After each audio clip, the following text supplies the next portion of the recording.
ചത്ത് കിടന്നാലും ചമഞ്ഞു കിടക്കണം. ഇതൊരു പഴയ പഴഞ്ചൊല്ല്. ഇതിനെ അർത്ഥവത്താക്കുന്ന ഒരു ആചാരവും ഫംഗ്ഷനുമാണ് അമേരിക്കയിലെ ശവസംസ്കാരവും അതിനോട് അനുബന്ധിച്ച കാര്യങ്ങളും. Welcome back to Aji's creation.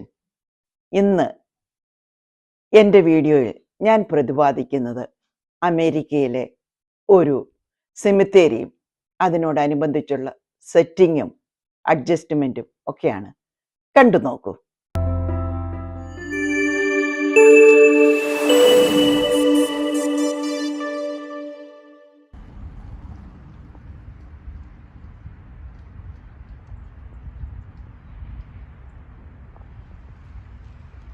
കൊഴിഞ്ഞവരും കൊഴിയാൻ വെമ്പി നിൽക്കുന്നവരും കൊഴിഞ്ഞവർക്ക് കൂട്ടായി തണലായി ഞങ്ങളും ഉണ്ട് എന്ന് പറഞ്ഞുകൊണ്ട് കൊഴിയാൻ റെഡിയായി നിൽക്കുന്ന പ്രകൃതി. ഇത് അമേരിക്കയിലെ ഒരു സെമിത്തേരി. മരിച്ചവരെ എത്ര റെസ്പെക്റ്റ്ഫുള്ളായിട്ട് സൂക്ഷിക്കുന്നു എന്ന് കാണുക. മരം സ്റ്റാൻഡ്സ് ഫോർ ജീവൻ.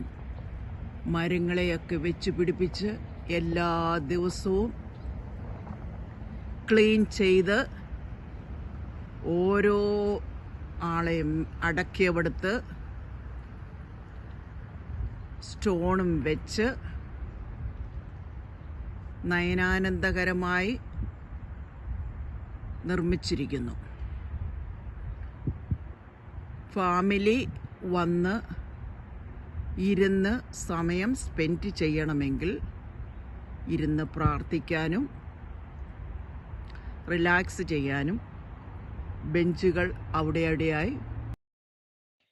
ഇനി മണ്ണിൽ അടക്കാൻ താല്പര്യമില്ലാത്തവരെ ക്രിമേറ്റ് ചെയ്യാനും സൗകര്യം എല്ലാ സെമിട്രിയിലും ഉണ്ട്.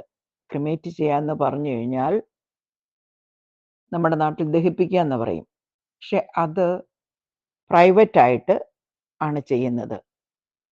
അതിനുവേണ്ടി ഉള്ള സ്പേസ് ഒരു ബിൽഡിങ് ഈ സെമിട്രിയുടെ നടുവിൽ തന്നെ ഉണ്ടാകും.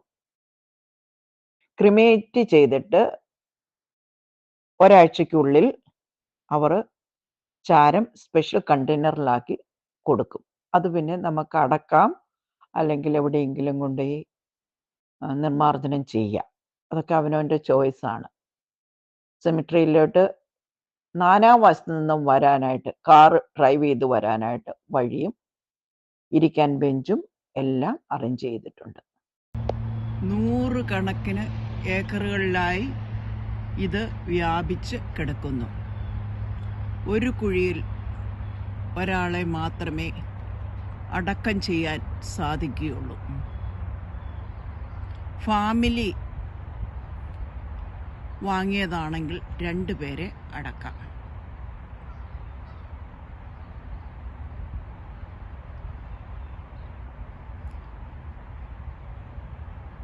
അങ്ങനെ